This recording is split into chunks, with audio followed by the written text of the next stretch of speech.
Hai.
Di awal film, kita akan diperlihatkanlah sebuah markas diplomat Amerika Serikat yang sedang melakukan kasus yang sangat serius yang dipimpin oleh seseorang bernama Francis Cois dan seorang ajudannya yang paling setia, dia yang bernama Rhys James, di mana mereka berdua telah melakukan misi yang paling berbahaya untuk bisa melindungi negara, tetapi dengan keteguhan hatinya, di mana James mendapatkan sebuah misi khusus untuk bisa menukar sebuah mobil, di mana mobil tersebut adalah mobil diduga para mafia yang sedang menyelundupkan bahan narkoboy. Singkat waktu, James pun langsung datang ke parkiran untuk melakukan misi tersebut. Tanpa banyak basa-basi, James langsung membawa peralatan. Lalu kemudian James langsung membawa plat nomor palsu untuk bisa mengganti mobil para mafia. Dengan mengendap-endap, James pun secara hati-hati supaya tidak ketahuan oleh siapapun. Singkat waktu, misi tersebut telah dilakukan sesuai dengan apa yang menjadi instruksinya. James pun langsung melihat dari kejauhan untuk bisa memantau pergerakan para mafia tersebut dan melacak pergerakan mereka. Singkat waktu, para mafia itu sudah membawa beberapa bahan narkoboy dan mereka pun langsung berangkat. Selang beberapa lama kemudian, James pulang ke rumahnya untuk bisa mendapatkan misi yang baru dengan telepon yang telah diangkat dari para duta besar untuk bisa melakukan misi selanjutnya, yaitu ada chip yang tersembunyi di baju James, supaya James pun bisa meneliti chip tersebut dan mendapatkan misi yang baru. Lalu kemudian dalam obrolan si James merasa penasaran apa yang diselundupkan di sakunya. Ternyata betul itu adalah chips yang akan menjadi misinya. Tiba-tiba saja sang pacar tercinta datang ke rumah. Hai.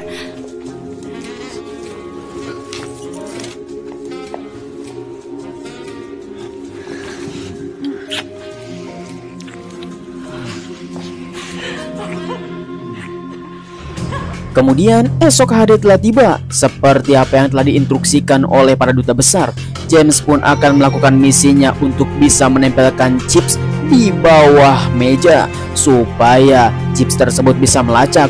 Namun sayangnya permen karet yang telah dimakan tidak bisa menempelkan chips tersebut, sehingga James pun memutar otaknya untuk bisa mengusir para duta besar supaya dia bisa melakukan aksi dan misinya.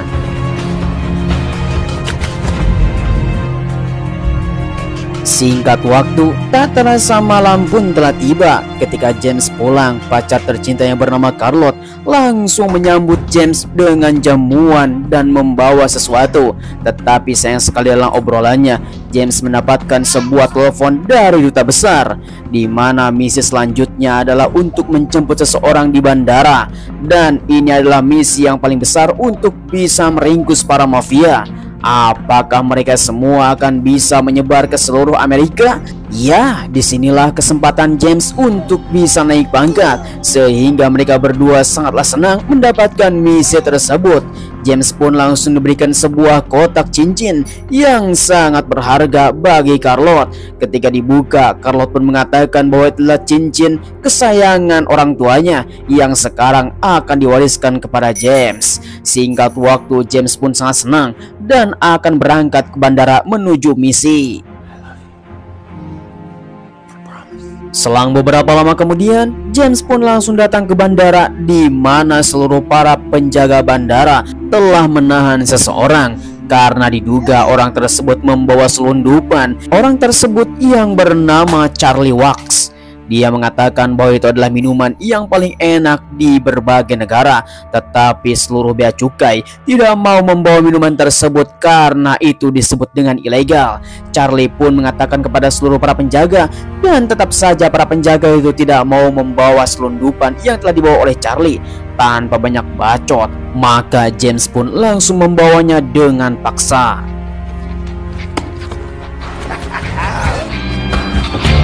Lalu kemudian, di mana James dan Charlie pun akan menuju ke suatu tempat sesuai apa yang telah diinstruksikan oleh Charlie.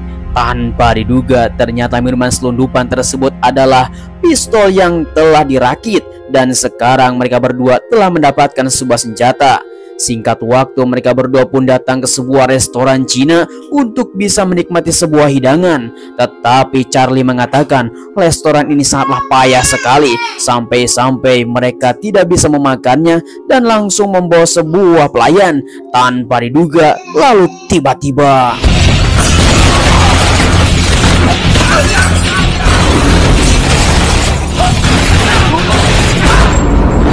edan sekali. Entah apa yang terjadi, mereka semua langsung dihajar oleh Charlie secara brutal, mengatakan bahwa mereka adalah para konco-konconya yang telah menjadi bandar narkoboy. Sehingga seluruh narkoboy pun telah berjatuhan di atas atap dan dibawa dari sebuah guci sesuai instruksi untuk dijadikan barang bukti. Mereka pun langsung pergi dari tempat itu untuk bisa kabur.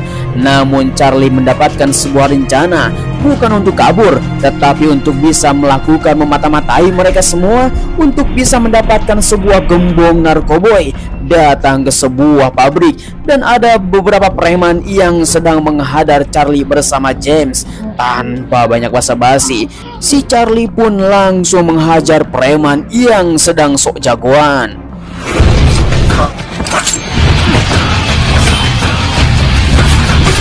Lalu kemudian, selang beberapa saat setelah itu, mereka berdua pun datang ke suatu tempat sesuai apa yang telah dilihat oleh para penyelundup. Dan mereka pun akan datang ke sebuah acara opera yang telah diselenggarakan oleh rakyat Cina yang tinggal di Amerika. Dan ternyata mereka semua sedang menikmati sebuah hiburan. Tanpa banyak basa-basi, mereka berdua pun langsung menurunkan senjata kepada ketua mereka, mengatakan siapa yang telah mengirim obat narkoboy ke tempat ini. Kemudian orang tersebut langsung memberikan sebuah alamat, namun tanpa diduga, lalu tiba-tiba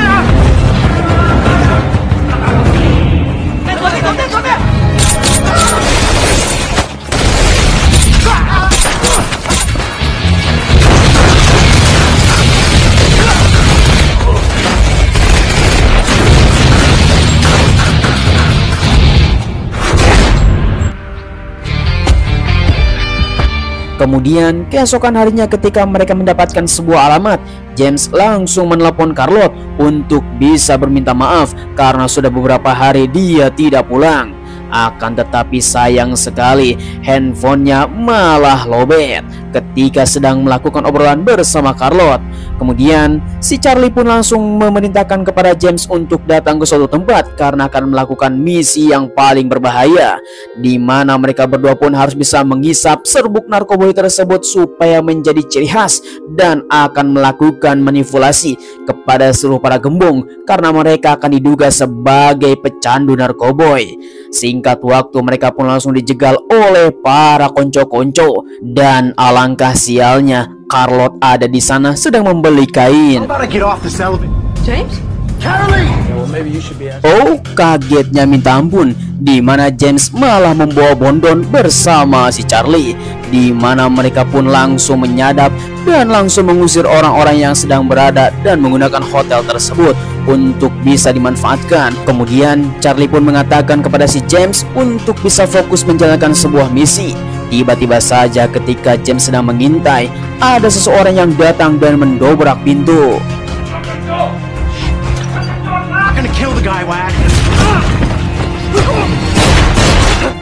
Untung saja si Charlie langsung menembak orang-orang yang telah mendobrak pintu. Kemudian mereka berdua pun langsung mengikuti seseorang untuk bisa mendapatkan sebuah informasi. Kemudian karena pengintaian tidak memungkinkan, si Charlie pun langsung melaporkannya melalui satelit.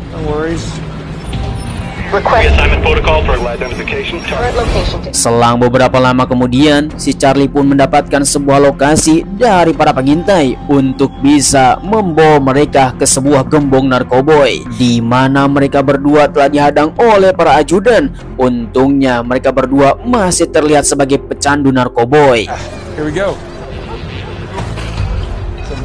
Kemudian setelah mereka berdua telah menawar harga untuk bisa mendapatkan sebuah serbuk narkoboy, dan mereka pun langsung dibawa ke suatu tempat untuk bertemu dengan seseorang. Namun naasnya bocil-bocil malah menodongkan senjata kepada mereka dan merampas semua harta.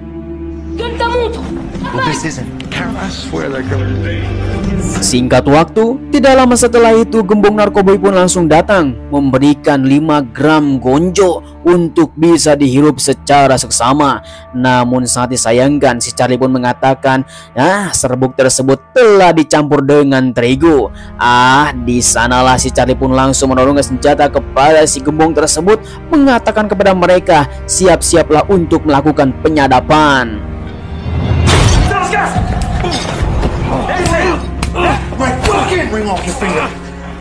Tanpa diduga, mereka pun langsung menyuruhkan si gembong untuk bisa mengarahkan kepada semua para gembong narkoboy yang lainnya, di mana mereka pun harus memperlihatkan apa yang sedang mereka lakukan.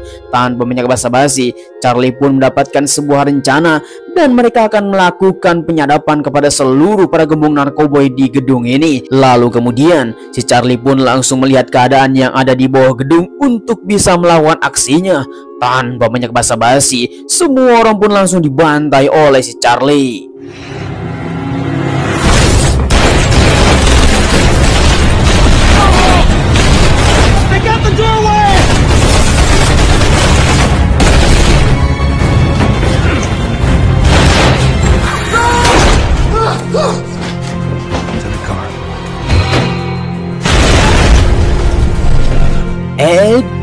Dan sekali, di mana seluruh para konco-konconya gembong narkoboy telah dihajar oleh si Charlie dan membawa semua barang bukti di tempat ini.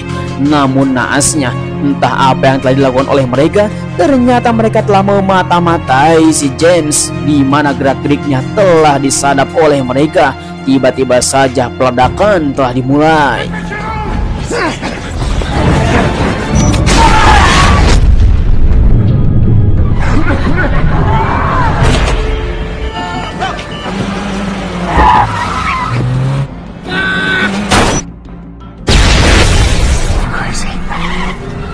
Singkat waktu, tak terasa malam pun telah tiba. Namun misi belum selesai. Charlie pun mengatakan kepada si James atas kerjasamanya yang sangat luar biasa. Walaupun pengalaman pertama kali, tetapi mereka berdua berhasil sampai tahap ini. Kemudian si Charlie pun langsung mengatakan kepada si James, ada satu misi lagi yang harus kita dapatkan, yaitu pusat gembong narkoboy yang telah menyebarkan di seluruh Amerika Serikat, di mana mereka berdua harus bisa menjalankan misi tersebut. Maka si James pun langsung membawa si Charlie ke rumah apartemennya. Singkat waktu, James pun langsung membawa si Charlie ke apartemennya yang dimana Charlotte sedang memasak untuk bisa menyambut mereka berdua dengan sambutan yang sangat hangat dan membawa temannya, karena masakan sekarang sangatlah spesial untuk James tercinta. Kemudian secara tiba-tiba si Charlie mendapatkan sebuah telepon dari para duta besar. Ya, namun saat ini pesta akan berlangsung mereka berempat.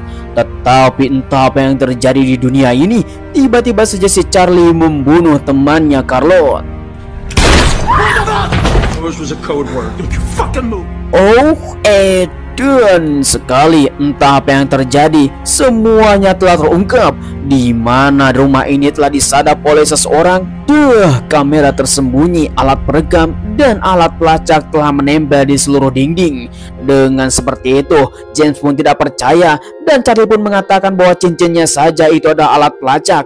Dengan seperti ini, maka si James pun langsung membuktikannya, memberikan kepada si Charlie. Ketika itu juga, mereka pun langsung tercengung dengan keadaan seperti ini. Lalu tiba-tiba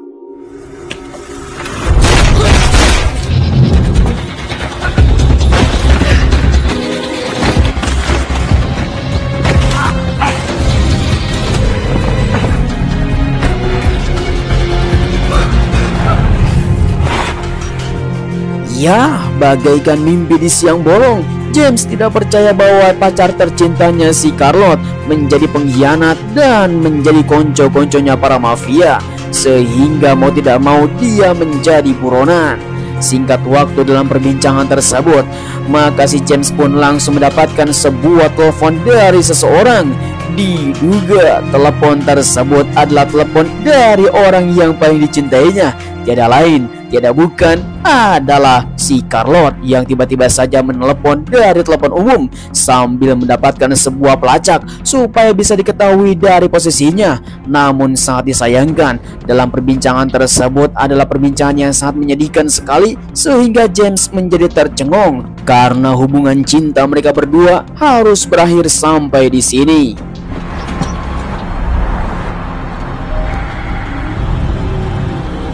Selang beberapa lama kemudian, mereka berdua, Charlie dan James pun tetap saja melakukan pelacakan terhadap si Carlotte. Entah apa yang dilakukan, ternyata posisinya tidak bisa diketahui. Singkat waktu, James pun mendapatkan sebuah obrolan dari Francisco, ketua duta besar, mengatakan bahwa akan ada konferensi delegasi dua negara, Amerika dan Afrika. Kemudian, mendengar hal yang seperti itu, Charlie pun langsung ngabret keluar. Dalam perjalanan yang tergesa-gesa, Charlie pun mengatakan bahwa si Carlotte bersama para konco-konconya sedang merencanakan untuk bisa menggagalkan konferensi delegasi dua negara tersebut. Pastinya mereka semua telah merencanakan sesuatu untuk bisa menggagalkan konferensi dua negara. Kembali lagi kepada si James yang masih bingung entah apa yang dilakukan oleh pacar tercintanya bernama Carlotte dan mendapatkan sebuah ide. Go, for it!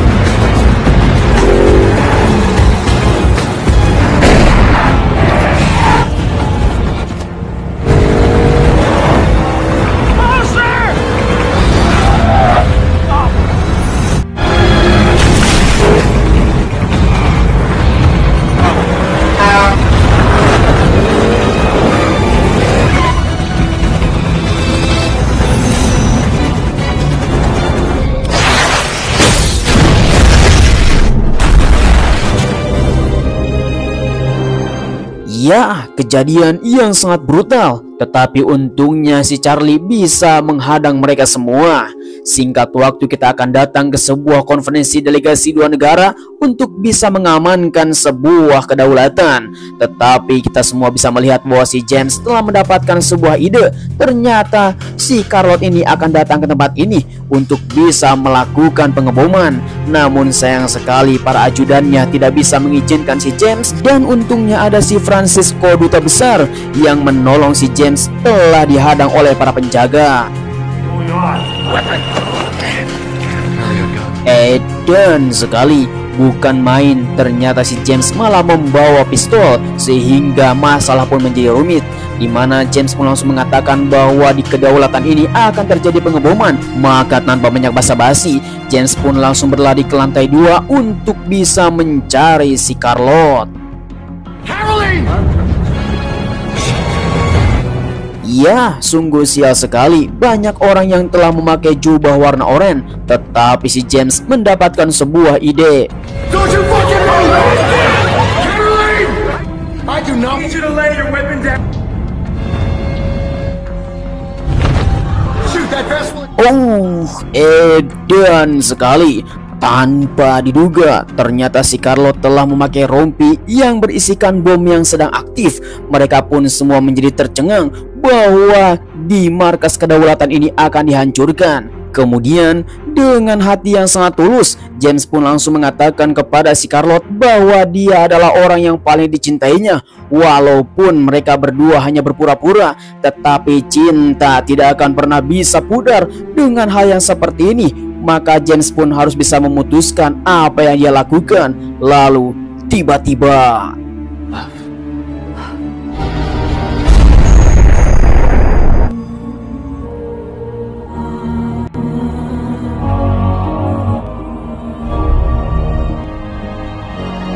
edan sekali. Sungguh hati yang sangat terenyuh di mana James harus bisa memutuskan dan membunuh si Carlo.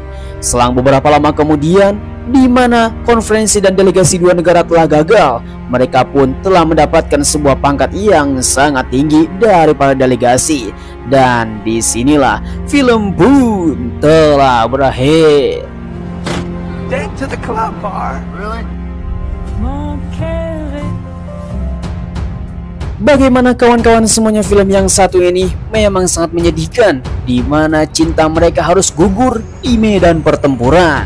Saya ucapkan terima kasih bagi kalian semua yang sudah nonton dari awal sampai akhir. Jangan lupa like, comment, and subscribe supaya kalian mendapatkan film seru terbaru bersama kami. Sampai ketemu lagi. Terima kasih. Bye-bye.